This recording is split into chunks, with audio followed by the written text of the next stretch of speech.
We're going live. Welcome to Dorsey's Resource. We're going live. Welcome. First, as usual, before we get started, I'd like to give a disclaimer. This video is going to be for educational, informational, and entertainment purposes only. Please understand everyone's individual circumstance or situation may be different. It's up to every individual competent person to please do his or her own homework and research regarding the matter being discussed. This information is not to be construed as legal advice.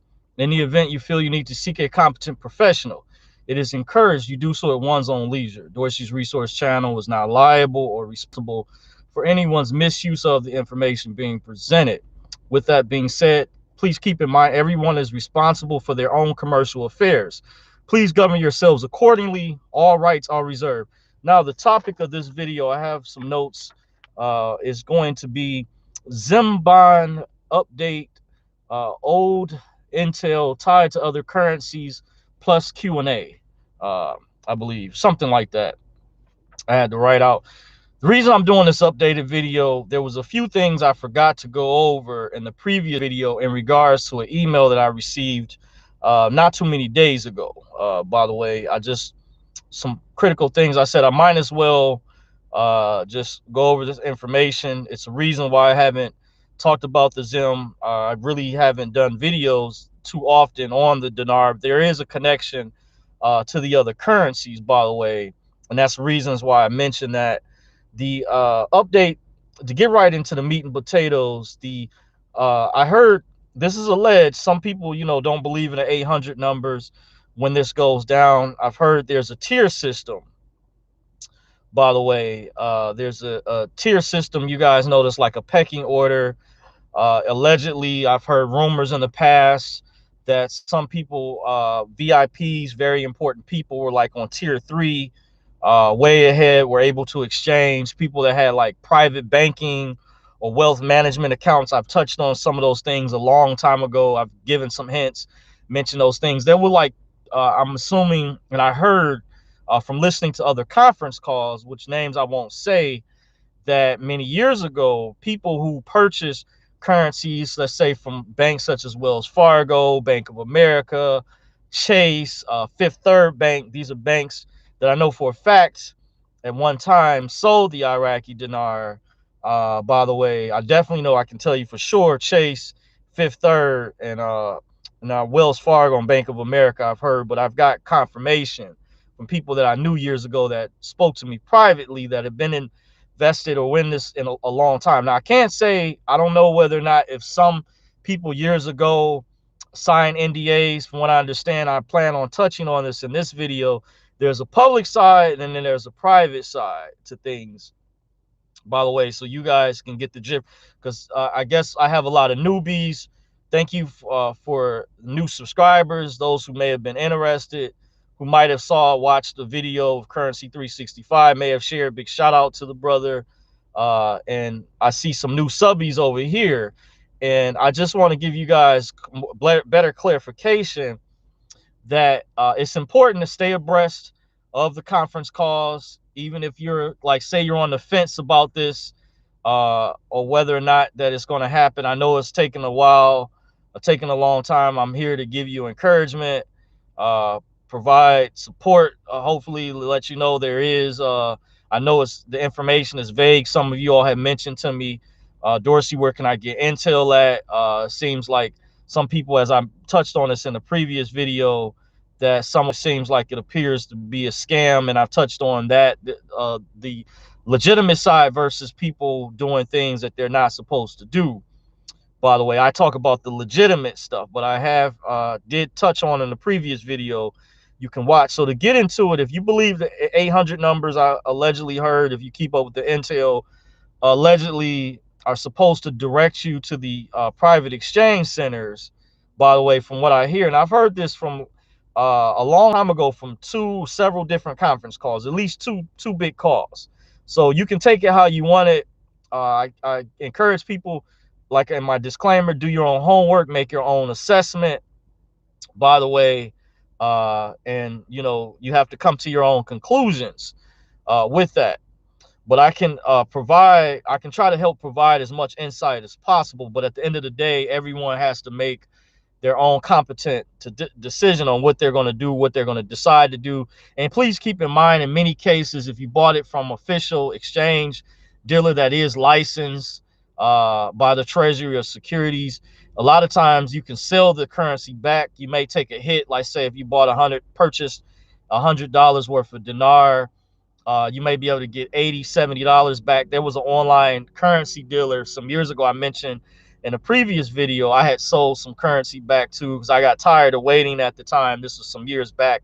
I reinvested it in something else, by the way, into a hard asset at the time, by the way. And it's as long as this is taken, by the way. And I took a hit from what I originally paid, but it wasn't too much.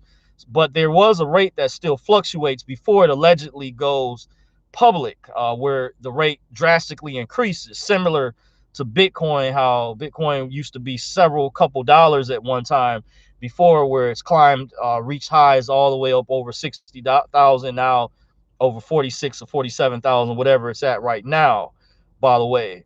So just giving some intel, the 800 numbers in regards to the Zim I heard was supposed to direct you to private or proper locations. By the way, if you have Zim bonds, they're referred to as not only Zim notes for the private exchange because of the writing that's on there. If you read the instrument, there's forms of promissory notes, just like the Federal Reserve notes we carry in our pocket, by the way. And I'm gonna tell a story. There was a good friend of mine, someone I know, that purchased a Zim note, a $100 trillion Zim note from a coin show many years ago. I won't say the name of the individual to protect their identity or who they are. I won't go into the details. But however, they shared this with me privately when I shared with them some years ago that I had heard about this when I listened to TNT's call at the time, because it was still private. It was more private than the dinar, by the way. And it was sometime, I estimate, around 2014 when I first heard Tony mention. He didn't like to talk about it that much either, till people started asking him. A lot of callers, people would call in and had questions when they would do Q&As and things, and then he opened more up and went into more details. That was my first time hearing about the Zim. Very similar to the dinar. Major corporations, I hear the Asians, Chinese had invested in their country's resources, different things that they have similar to Iraq, minerals, oils, or things of that sort. Don't quote me exactly if one does their research, but many years ago I did my research on the dinar, specifically back in 2011, just prior, at the end of 2010. A friend of mine had reminded me, and I had been actually knowing about the dinar since 2006, but I didn't make my first purchase until 2011, by the way. And some of that currency I actually sold back. I took a hit, by the way, because like many of you all, I know it's frustrating waiting a long time, patient to the point some people think, oh, it's never going to happen, it's a scam. I understand that. I've already been there. That's why I kind of put it on the back burner. I look at it as a type of investment. Some of the higher ups don't consider it to be an investment. That's why you may hear me call it an exchange. But I would say it's like a form of an investment, very similar. I spoke to a banker at Chase some years ago. I don't remember the guy's name. And he told me when I inquired, he said this reminded him of the futures market. Now, I didn't really know too much about the futures market. I know a little bit more about it now because of what a friend of mine shared with me privately, how they were manipulating the commodities market, dealing with precious metals, dealing with the COMEX, Chicago Mercantile Exchange. That's what the COMEX is an acronym for, Chicago Mercantile Exchange, and that's connected to the New York Stock Exchange, I found out, by the way. But this video is not on that, but there's some similarities to, if you understand, brokerage, the financial world. And I did give a disclaimer, should be in the description box. I have another description I'm going to add. This is not financial, legal. This is not brokerage or securities advice. In the event you feel you need to seek someone for your own public affairs, it's encouraged you do so. And please keep in mind, everyone is responsible for their own commercial affairs. I'm just giving my opinions and my research that I've done throughout the years, by the way. And I'm going over some notes. So from what I hear is they will exchange your other currencies. If you have Zim bonds, once the 800 numbers come out, allegedly, only if you have Zim, I heard, allegedly. I'm going to go into another conference call theory that I had heard. You guys can take it how you want it. Well, we'll find out once everything goes down. I'm going to get to the chat section and acknowledge you guys. Thank you all for watching, for joining. By the way, once I wrap this part up to get into the intel, but I hear that you will exchange your currencies if you have Zim already, if you hold Zim bonds, Zim notes, say if you have other currencies such as dinar, Indonesian rupiah, uh, what are some other ones? Zimbabwe, Korean won, Chinese yuan, maybe Japanese yen, from what I heard. Then they'll exchange all of those. But the main thing when you call the 800 numbers, I heard allegedly you want to tell them that you have Zim bonds, since that's the most important one. But I heard they specifically are going to be able to exchange all the rest of your other currencies. But if you don't have Zim, then once it's released to the proper tier system, I think if the general public is like tier 5 or something, the so-called internet group they say was like tier 4B or 4.5, something like that. And I know some people I've spoke to privately don't believe in the 800 numbers, and some people say, well, they'll just wait till it hits the bank, till it goes the market rate. And some people say, well, Dorsey, what is the market rate? I've heard the market rate is the international rate. That's when it hits forex. It may be under a different name, whatever the international market rate, just like the London bullion market sets the price of precious metals or whatever. I hear there's a international market rate, and this is also going to lead me into the other intel. I also heard allegedly that there's supposed to be a regular exchange for Zim holders if you don't have humanitarian projects, that say if you just want a market rate once the revaluation is released to the public. I don't know how true that's yet to be seen. I did hear that. It seems like some conference calls maybe have an agenda where they're trying to pump particular humanitarian projects or things of that sort they're trying to push. They don't really go into that. I would like to know more information about that myself. I'm not privy to find out, is there still going to be a regular exchange? Say if because it's been conflict back and forth, if some people want to sign an NDA, some people don't.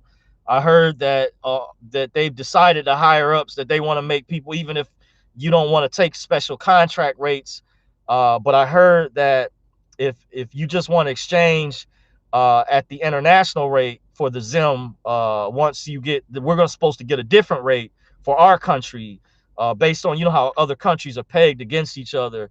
By the way, I won't get into the complex perplexities of that, by the way. But if you hold, if you say you just want to exchange the public rate, the market rate, that's the international rate. You don't want the special contract rate.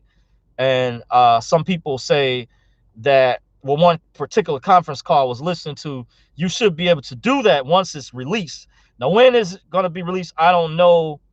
And there's been talk that you still might have to sign an NDA.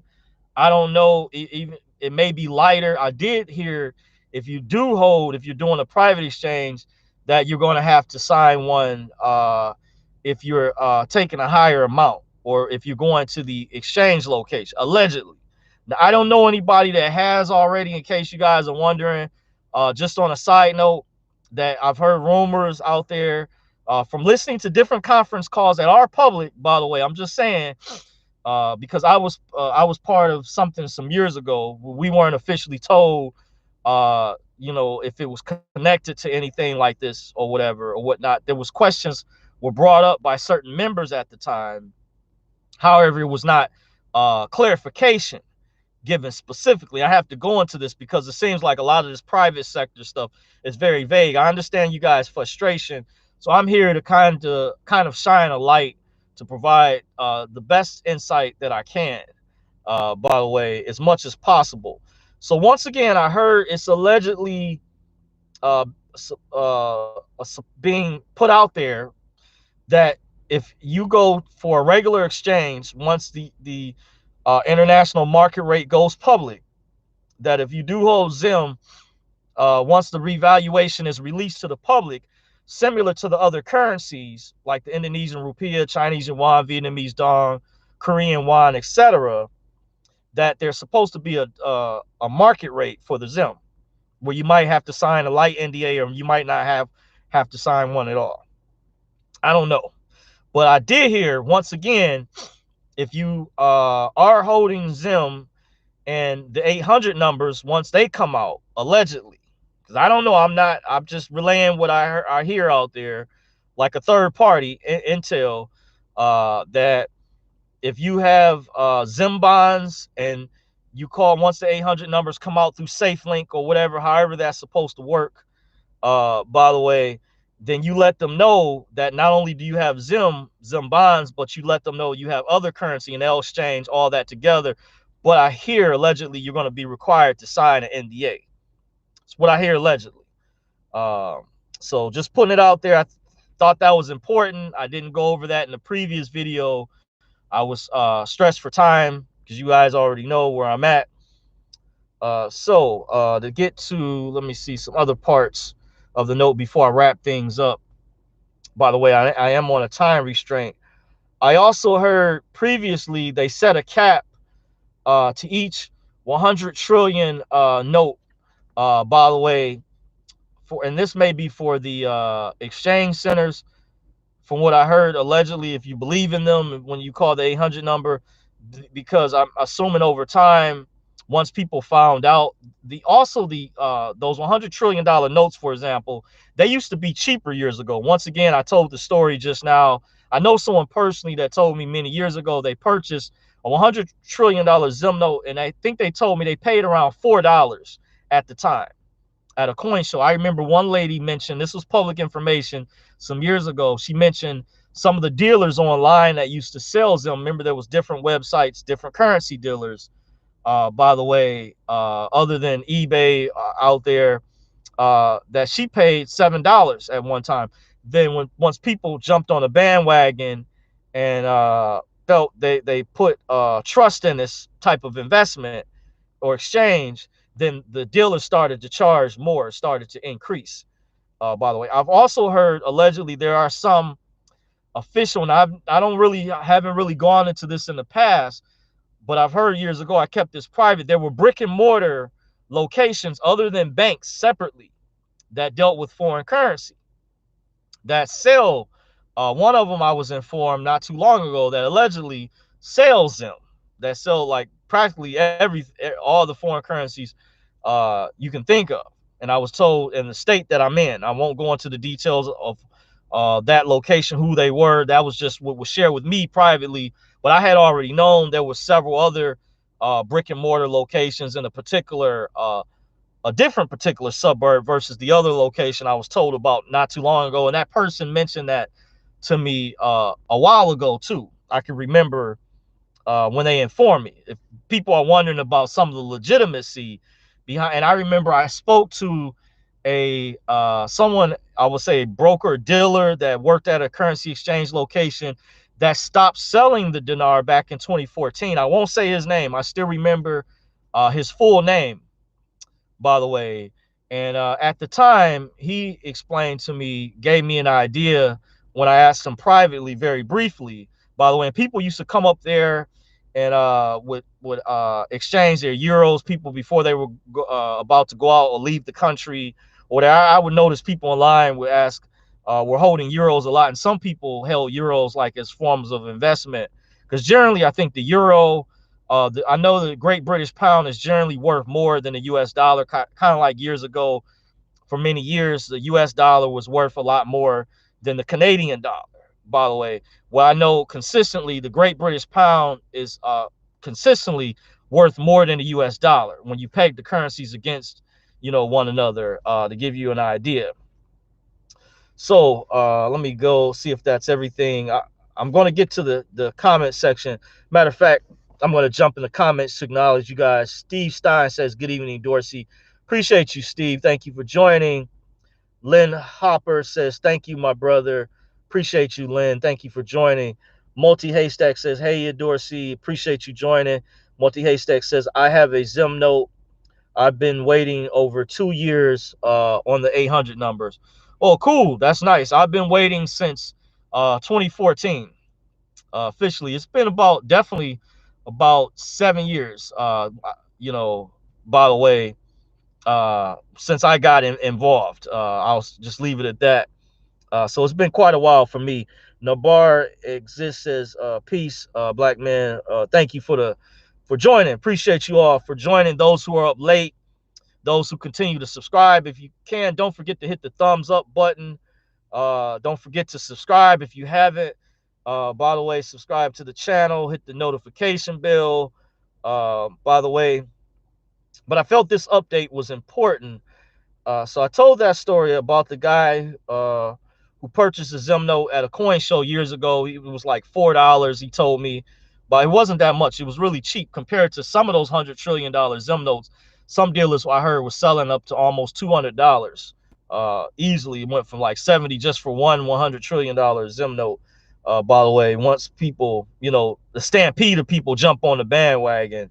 By the way, so let me see if that's it. Pretty much, yep, I went over that. The bonds, yep, the prices skyrocketed with different dealers. So, and also in my opinion, I think it was intended originally, this was intended to be a more private exchange. It was not originally, just once again, if you're wondering about the connection to the Iraqi dinar, the reason there was a lot of emphasis placed on the dinar at the time, there was actually a place down in Tampa, Florida that had a video. I don't know if it's still on YouTube, by the way. They sold dinar many years ago. They explained even how U.S. corporations were invested when I did my research many years ago. Because, you know, some things are removed or become more private. By the way, just in the nature of things, I can't say as to the reasons why. I have my theories why that's the case, but they explain how major corporations were invested, and they were like a commercial infomercial just in general. By the way, for people who purchased at the time, and it was originally intended to be not be in the released until the second basket. There was supposed to be like a second revaluation. By the way, if you guys don't know, some of you guys are newbies, even in more recent years. They changed the term from first basket to, they call it a first and second offering. I think they've combined the first and second basket together, or first and second offering together. I did hear allegedly the Iranian Rial, by the way, Iranian Rial, what they've done is that wasn't supposed to be released until the third basket, by the way, and that's still that way. But if I heard, if you do have other currencies and you already hold the real, what they want when they do your transaction, I heard from a particular conference call, by the way, is that they're going to want you to let them know that you hold real as well. But what they're going to do is put your real in a SKR, so you may not have access to it. One of your accounts, it might be frozen for just for that currency once, but your other currencies, once this is officially released to the public, or tier 4B, or once the 800 numbers come out, by the way, and it's been approved. Banks have, I guess, the release codes, because I've heard for years the IMF, the Treasury, this is old intel I meant to go over. Not too long ago, this past summer, I heard once again they had to file a lawsuit with the World Court because the cabal, the evil cabal, I won't go into too much as I normally go hard into who they are, the bloodlines, you know, that other term, they were, you know, causing the delays, the holdup. And there's certain minions and underlinks they have as well who's been the cause. And that's why I forgot to also mention, this has been reoccurring from different intel sources, that another reason there's a lot of delays is because there's arrests being made behind the scenes. One particular conference called their code language, and I knew what they were talking about when they mentioned this years ago, because I was hearing about this allegedly too. They would say there's cleanup on aisle 3. Like you're in a grocery store, department store, there's cleanup on aisle 3. And I noticed when I heard, this was a while ago, I don't always catch this particular conference call, but when I heard them mention some time ago, not too long ago, maybe a month, 2 months ago, can't remember exactly, in the short term, they mentioned there was a lot of arrests that were made. I noticed when I checked the world news internationally, there was arrests during this time period that was going on worldwide. And I've also heard that on another conference call that was mentioned too, that they were serious about that. So I've heard as some other things I've heard they ran background checks, things of that sort. So don't think you're going to try to get away if you're into those type of illegal activities or whatever. These people mean business, and they also, I heard, supposedly didn't want certain cabal people or minions, certain ones, getting access, causing harm and causing trouble like they had done in years past. By the way, I'm just putting it out there. By the way. So Lynn Hopper says, good info, Dorsey. Glad I'm still up. Lynn Hopper says, thank you for all your research. Appreciate you. Thank you for the compliment. Lynn says, do you believe this is going to happen? Yes, I definitely do believe. I would say I know, excuse me. I know it's going to happen. I shouldn't say I believe. I know it's going to happen. It's just a matter of time. Because keep in mind, there are things that are going on behind the scenes. There's updates that have been being made. There's like a new financial system coming out. The QFS, quantum financial system, I hear is tied in with this. Somehow there's even a cryptocurrency Ripple. I hear allegedly there's some type of connection with the new ledger system. I don't know how that's going to work. I'm not an expert. I'm not that high up when it comes to the higher ups that are controlling what's happening. But I do know there's things going on behind the scenes. I saw a document about the QFS from the comptroller of currency, by the way, that was from a source connected to Charlie Ward.